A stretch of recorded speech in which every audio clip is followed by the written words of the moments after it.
When it comes to fire, the most common color is probably orange or red, and this is usually from burning something like wood.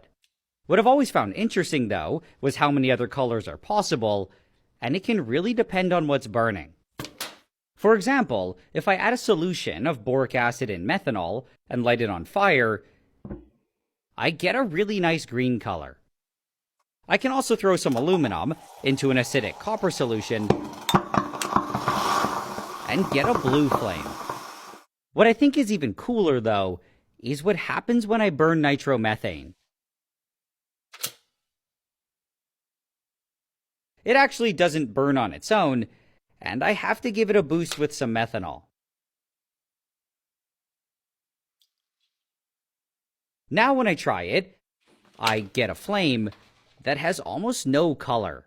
There is a slight hint of yellow, but besides that, it almost looks like it's in black and white. In my opinion, it kind of looks fake, and I think this is better than anything with color.